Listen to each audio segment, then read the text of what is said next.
All right. Well, let's get going this evening. We're gonna look at boundaries, um, and what it looks like to set boundaries in marriages, relationships in general, and with kids and things. So, um, probably my guess would be a big part of the issues that we face in most of our relationships is the fact that we are not very good at setting um, boundaries. Some of it's because we don't know our own limits. Some of it is because we've been taught something different. Um, there's a quote I have in here that sometimes just the Christian mindset kind of has a tendency to lead us into some really unhealthy behavior when it is not truly understood. Like living with love and grace and mercy doesn't mean that you have to allow yourself to be taken advantage of. Jesus says, turn the other cheek. If someone strikes you on one, turn to him the other, as a way of life. But that doesn't mean that the call to Christianity is to be a doormat and to allow yourself to be abused. That's your time, your energy, your effort, or your person. It's a call to the kind of pacifist life that isn't seeking revenge, or a fight. And so oftentimes when we come into relationships, we don't know how to set boundaries. We don't know how to set boundaries for our kids. We don't know how to set boundaries for our kids because we haven't dealt with the kinds of things that our kids are dealing with. We dealt with our own kind of things, but the boundaries were a lot different for us than they need to be for our kids and for our grandkids. So, Heather and I were just talking to Jody in the car. I think you were in there. We were coming back from the border, picking up the dogs, and we were talking about encyclopedias, and we realized my daughter's never opened an encyclopedia. And as we were talking to her, we were like, did we ever have an encyclopedia? We never had an encyclopedia in our house. And she was like, what do you mean? Like, what's an encyclopedia? And it's like, well, okay, babe. An encyclopedia is this volume, a 24 volume set.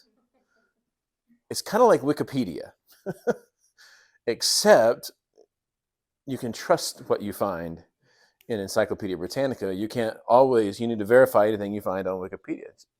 And she was like, so it was like in a book? I was like, yeah. I was like, man, how different, a generation is. Like, and I don't think she was young, but from all the time that she's really able to perceive life, Google has been in existence.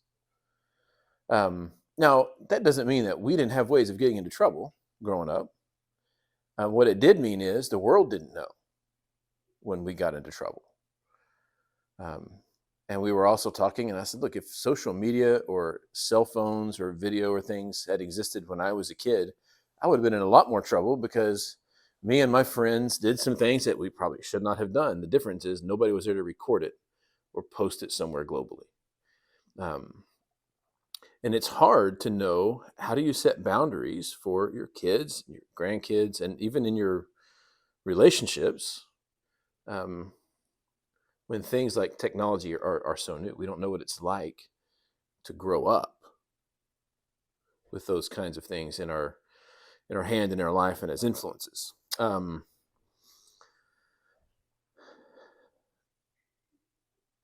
Typically, we like to think that many people will say, man, these kids and their phones. These kids and their phones. They don't know how to put their phones down. They don't know how to get off of them.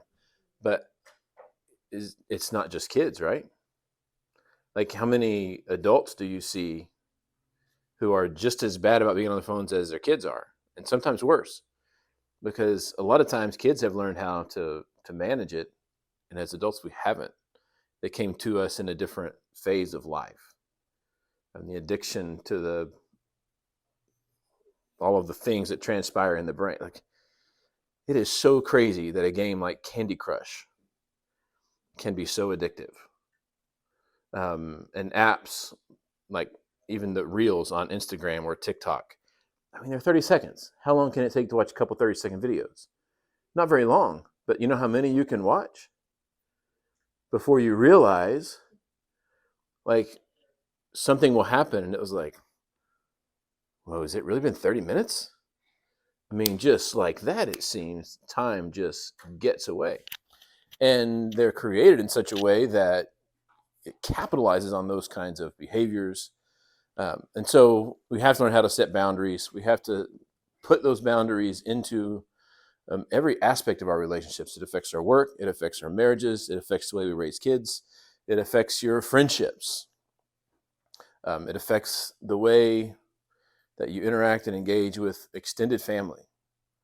Um, Boundaries are important, not just this time of year, but they seem to really come up uh, in a different kind of way this time of year when we're often so close to family. So let's talk about boundaries, and just boundaries in general, not just in relationships, but in general. What purpose do boundaries serve? Keep you in the lines? Yeah, to keep things in appropriate. Like, we don't want anything oaky crossing the Red River, right? Keep that stuff on the other side of the Red River where it belongs. Except Heather. Heather can come across. She's kind of oaky. We'll yeah, and Stephanie. Yeah, that's right. Yeah, keep things kind of where they belong. They set an expectation. Protective. Yeah, some boundaries are there for protection. If Jesus talks in that parable about, there's the sheep. They're in a pen, and the pen are protected.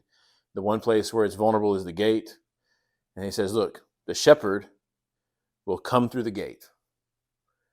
I'm the good shepherd, and I am the gate. If anything comes over these walls,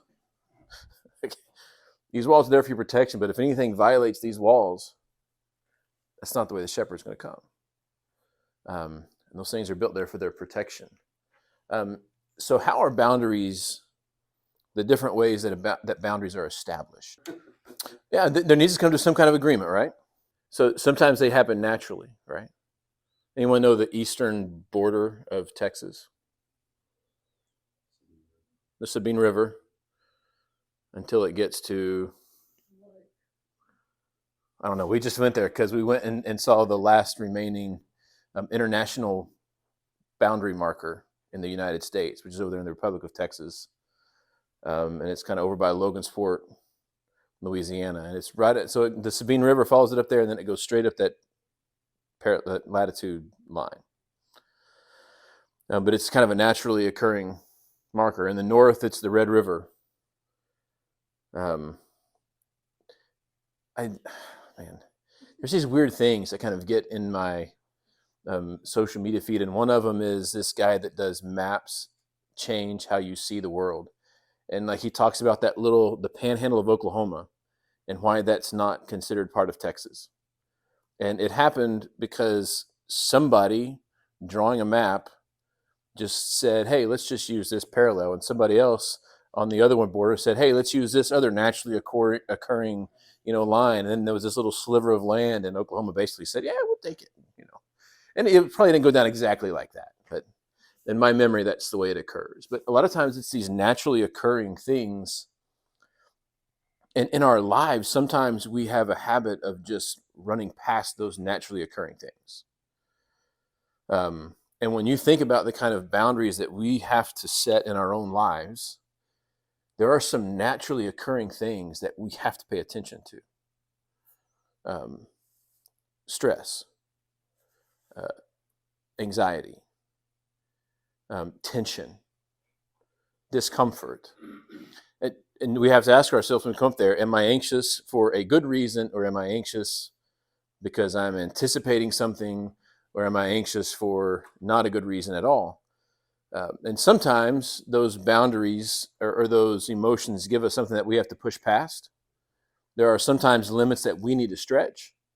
But a lot of times those emotions and those experiences, we've been told, hey, just suck it up. It's family, just suck it up. So, not always. That doesn't mean that we don't have to be present. But when we are present, we might have to say, I'm going to be there. However, this is the way it's going to be when I show up. And it does require, like, I am setting a boundary because this is what I need for my well-being. Um, and now then there is a responsibility from other people to honor that boundary, but there is also a responsibility from me to hold that boundary fast. And we'll talk about what happens when we press up against boundaries later and why that occurs. And so it's not necessarily two parties agreeing, but it is me that sets it. And if you don't agree, now then I have a choice to make. Am I going to stand here in the discomfort of holding this boundary fast, or am I just going to remove myself? There's some relationships that we can just remove ourselves. There's other situations where other relationships that we can't just remove ourselves from. And so there is, then we talk about how we kind of come back to addressing those boundaries and demanding the people in our lives, for the love of God and all things holy, to honor the boundaries that are set.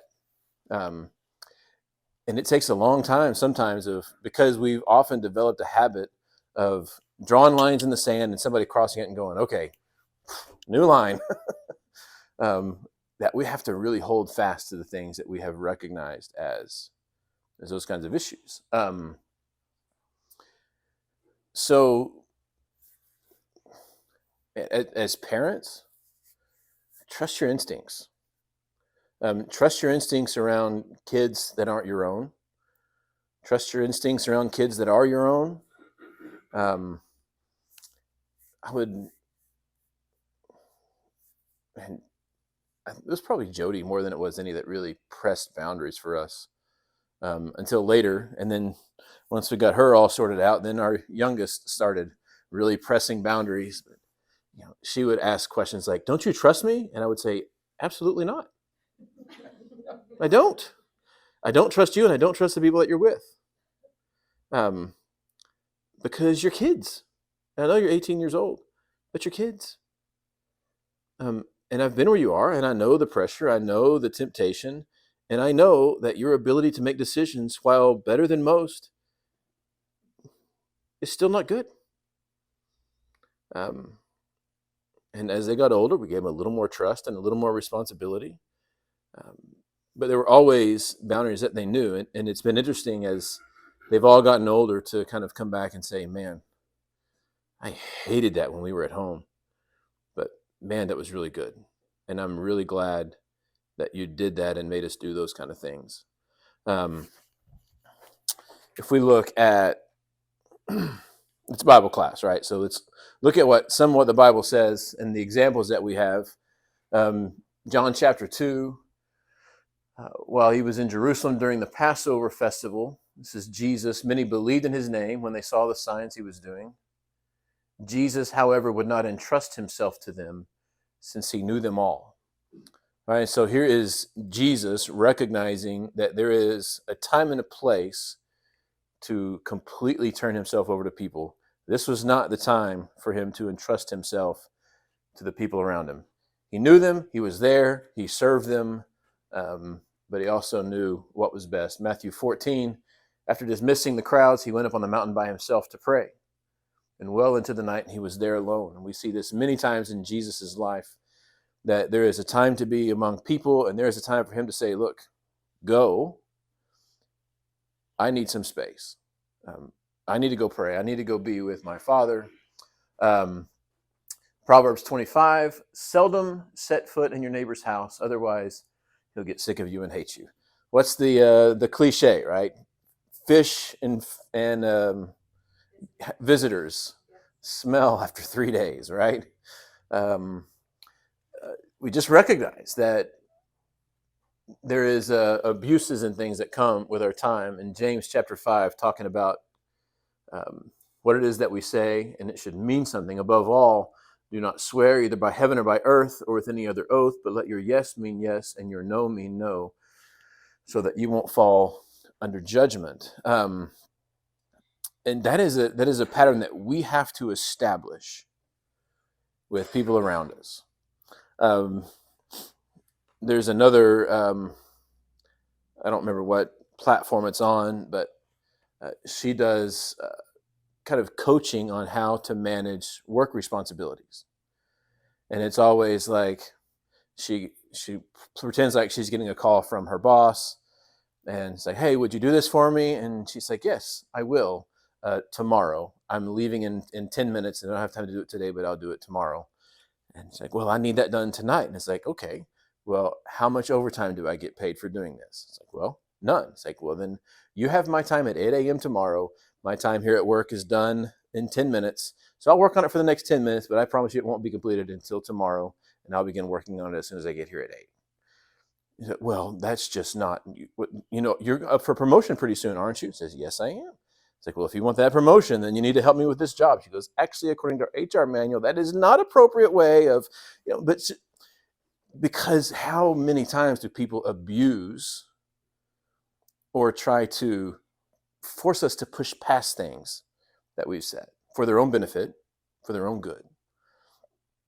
And so early on, we have to establish a pattern that says, this is what I say and this is what I mean. I don't have to swear by anything. When I say yes, it means yes. When I say no, it means no. And this, with our spouses and kids, that often means that we have to follow through on both.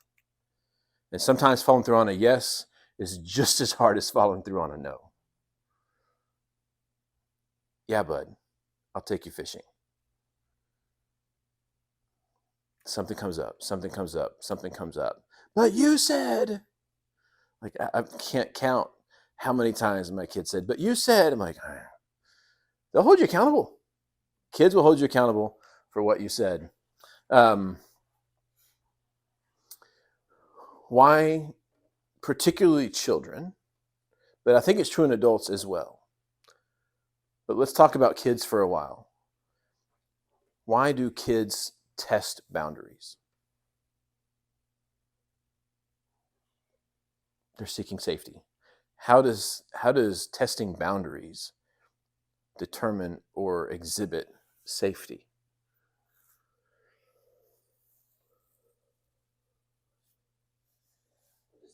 Just like the verse you just read, where it said, "Let your yes be yes." You tell your kids you've got this boundary established, and you say, "Stay within this boundary." They're going to question. Mm-hmm. When they question, be honest enough with them to say, because if you step past this boundary, this is what will happen. Okay? They're going to test and see, okay, is my dad, is he going to follow through with what he says? Right. In this case. If he does, I think that my kids think, okay, dad will follow through with what he says in all these other cases as well, whether they're big or whether they're small. But if dad doesn't follow through with what he said in this case, I feel like maybe in a kid's mind, why would dad follow through when he says, hey, I'm going to continue to provide a roof over your head. I'm going to put clothes on your back. I'm going to put food in your mouth. That's safety and security that kids want. Yeah, is this trustworthy? Like, is this something or someone that I can count on and rely on to do what they've said? And if they're going to do it in the little things, then I can trust them in the big things. And they'll press those boundaries. We do that as adults as well. And ultimately, I think what it is we want to know, number one, we want to know, where is the line? And if the line's always moving, then there's no comfort, there's no security, there's no safety there if the line's always moving. If Heather tells me that something makes her upset, she really doesn't like it, and I do it anyway, and she doesn't get upset, and then she doesn't get upset when I do it again, and then the third time I do it and she gets upset, I'm like, well, I don't really know. Like, I know you said one thing, but that hasn't really been the experience in the past. And do you really mean that? Or are you kind of just saying that? Are we playing games here? Is this a tug of war? And so some of it is the press to see, is she really meaning that? Or is this a game that we're playing where she really wants me to that's really not the line. Well, and so that's good in rare circumstances, right? I mean, like if you surprise your kids with a trip to Disney World, the surprise is awesome, and there's this anticipation. We don't know where we're going, but the reason that it's a good surprise is because it's not normal. Like there is a treat waiting, and we know because this is not normal practice. And so when we have this practice where we don't have things firmly drawn, we don't. we're walking on eggshells around everybody. And we don't, when our kids get upset, we don't know why our kids are upset, because we haven't established this pattern of how we live, this expectation of what goes on. Um, Anybody been north of here in the winter? Anybody ever walked on a frozen pond? How, you ever like, well, I remember the first time I went out on the frozen, it was a lake, and they're like, "I just come on out," and they're like all walking out, and I'm like, "You sure about this? This old Texas boy, not sure this is okay. We don't walk on ice, And so you take a step, and they're like running out there, and I'm like, are we sure? Like, I'm a little bigger than you guys, But you kind of test it to see, is it firm? Is it secure? I don't really care what all you have done, because if you fall in, that's one thing. I don't like being cold, and I definitely don't like being in cold water. So, and I've never done this before. I'm unsure. And so we're kind of just testing along the way. And as soon as I hear something that doesn't sound right, it's like, yeah, that's good. That's the line. Okay. That is the line. I don't know how ice road truckers do it. I don't think I could drive a truck across the sea, no matter how firmly frozen it was, confirmed to be. But we want to know, where are we safe? Where are we secure? But and so many times we see testing of boundaries as rebellion. Like when our kids are pushing our buttons and testing the boundaries, why are they being rebellious? They just want to know. Sometimes they're being rebellious. Sometimes they just want to know, can I trust you? And we, I think I told you last week, we told our kids, it's like, there's an expectation of behavior in our house. It is not the same expectation of behavior in the rest of your friend's home. It's like, but just know that if you ever find yourself in a situation, you can call us anytime, anywhere. All I do, you send either one of us a text message and you say, call me. And I will call you and say, get your tail home right now and bring whoever you're with you. And if I need to come pick you up, I will. And Jody used it a couple times. She would text her mom and say, call me. And so Heather would call and she would pick up the phone. I was like, yeah. Like, yeah. It's like, I have to come home? I was like, yes, you do have to come home. It's like, and Mallory does too? Like, absolutely, Mallory does too. And we would go pick them up, and we would bring her and all of her friends back to the house, and they would finish the evening there, and then we'd take them home in the morning. They can use those things for sure. They have to be fair, and they have to be consistent. And consistency is, if I tell my wife, hey, I can't work on the house Friday, I just have too much going on. I need to do this, and this, so I can't really take care of any of those things that you need done.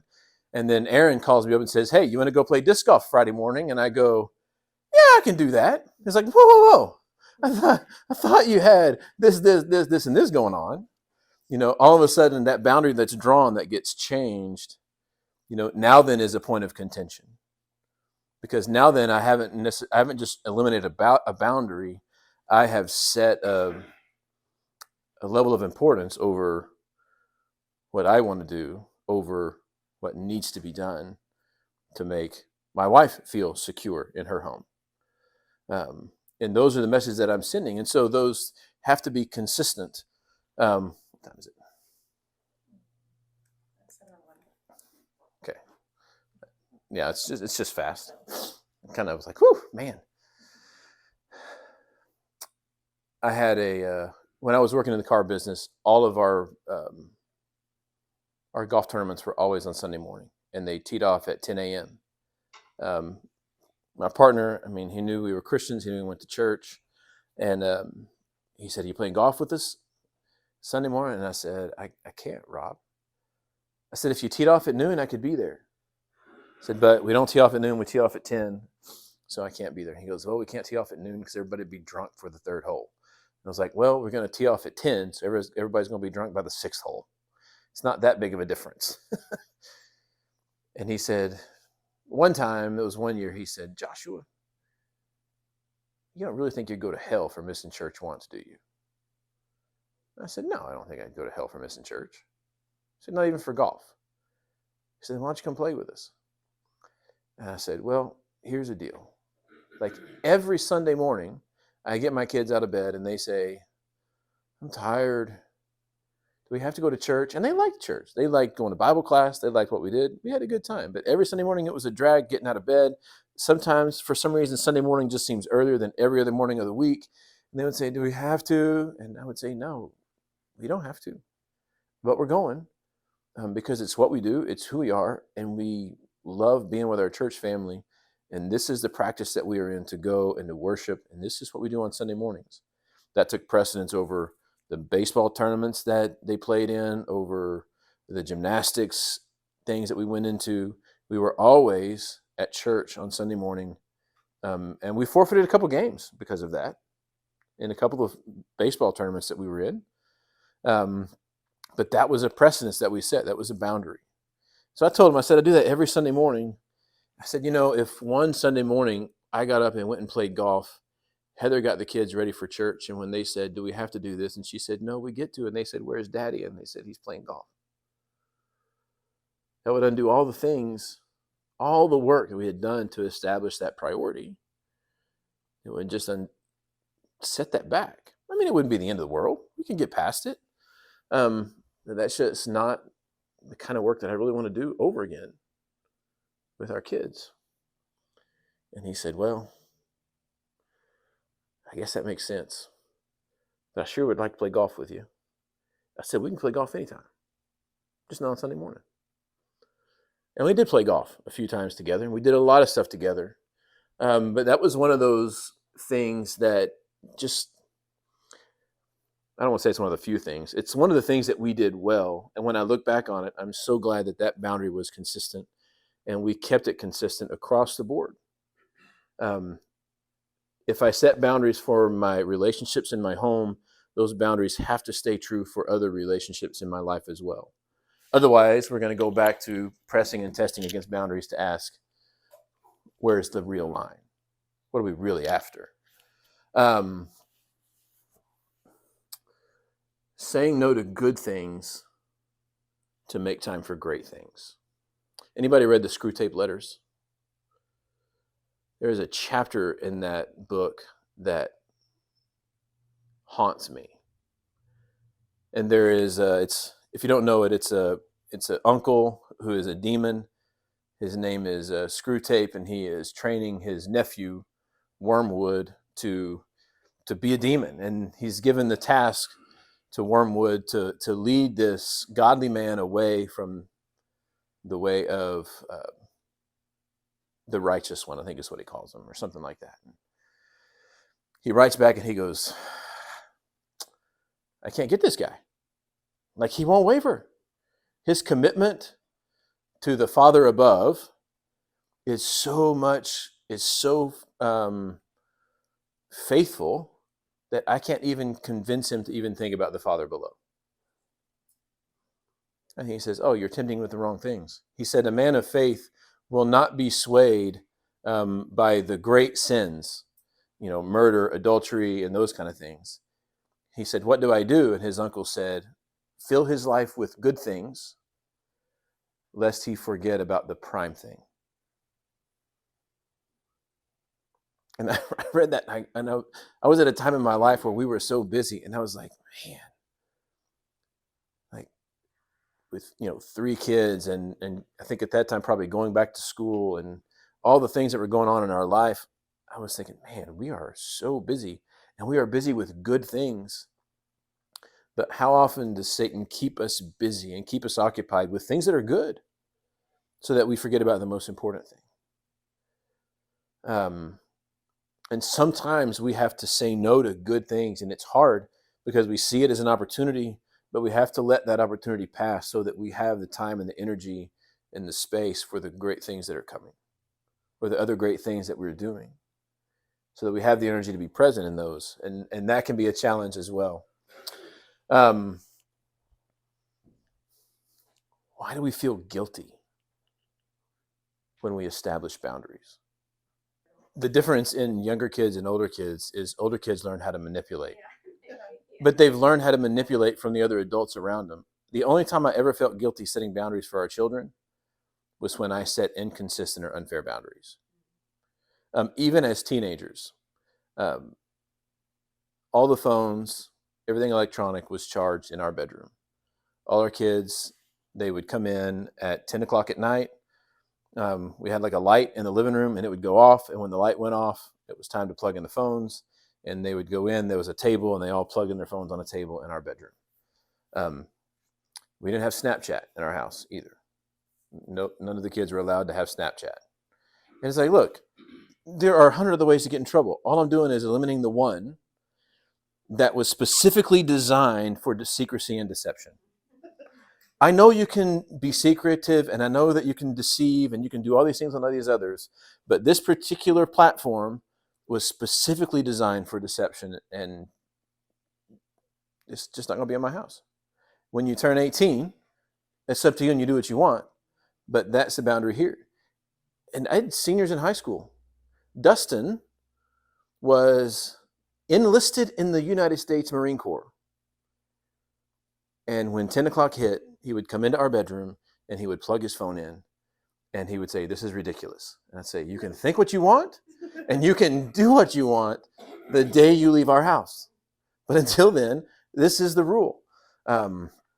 And like Jody, when she went to college, she called Heather back and she was like, "I hated plugging my phone in at 10 o'clock at night. Hated it." But when she got to be a freshman in college and she laid down and she put her phone on the nightstand and doesn't even think about it the rest of the night, and all of her other friends were up doing all kinds of stuff because they hadn't learned that separation, she was like, "It is so nice." She goes, "I see the value in it now." I had no problem with that boundary, even though, and when I told other people about it, they're like, "That's crazy." It's like, yeah, a little bit, but it's my crazy and it's my boundary. We're going to be with it. There are other boundaries that I've set with adults that had that manipulative pushback. And even people in the church, even people that should have known better, that should have applauded and honored the boundaries I was setting and why they were there and whose protection they were there for, they would come back with sarcastic or cynical kinds of, name calling, or "I guess you just don't want to do the work to do this, huh?" And it's like, "Oh, come on." You want to fight over this? I will fight you over this. And I would fight them over that. And I would fight, I say more than I should have. I probably should have fought even harder, and I probably should have taken it further in some instances. But adults will be manipulative, and they will make you feel guilty for setting boundaries because it impedes their ability to do what they want to do in an easier, simpler, faster way. Because they're not concerned about you or your health or your well-being. And they'll use those tactics to get what they want. And our kids will learn those as they get older. Here to say, Casey. Well, so there is a time and a place for "because I said so." If that's my answer for everything, then I think that moves over to saying, when he says, "Don't exasperate your children," I think just if "because I said so" is the only answer I ever give them, that's exasperating our kids. But most of the time we would sit down and I would say, "Look, I know you don't understand it, and someday you will. Like someday you're going to have kids and you're going to look at this and you're going to look back and you're going to thank me. And so you're just, oh yeah, absolutely. You're just going to have to trust. I've been where you are and I know what you're going through, and I know it doesn't seem fair. But here's the deal." And we had the conversation about Snapchat. I was like, Snapchat was built to deceive. "Well, you can do that on Instagram too." It's like, yeah, I know, but I haven't taken Instagram away from you. So all I'm doing is taking away one platform and I'm removing one piece of temptation for you. And you don't have to like it, but that is the rule it's going to be. And if you violate that rule, it's going to cost you your phone, because guess what? I pay for your phone. Now, if you would like to get a job and start contributing to the phone bill, we can have another discussion about what is and isn't going to be allowed if you're going to be a participant in this. But for right now, I'm paying for it. I bought the phone. I'm paying the bill every month. And this is the way that we're going to operate in this house. And as they got older, we had different conversations, and so that's kind of how I established, fairness in that. It doesn't mean it's uniform. Yeah.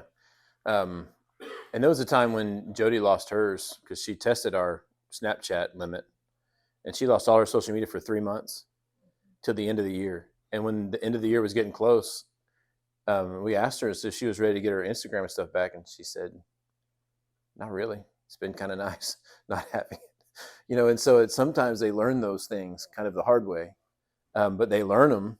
They learn that safety and security as they kind of test those things. Just kind of wrapping up, know that you do have limits and limitations. You have those boundaries, especially with your spouses and your children. You set those things for their own safety and security. And then physical time, the kind of things that we talk about, the things that will occur in our relationships, and then our own personal boundaries. These things are important to set and establish in order to come about and create these healthy relationships that we do have. So there'll be more times to talk about some of those things. Let's pray, and we can. God, we thank you for the day and for the time that we've had to be here. We thank you for your love for us and the way that we not only experience your presence, but also learn about who you are and who you've called us to be as we listen to your word. I pray that you would help us to build holy homes, that we would be centered on your love and the cross as we strive to bring our children closer to each other, but more importantly, that we just drive them closer to you. We thank you for Jesus and the hope we have in him. It's in his name we pray.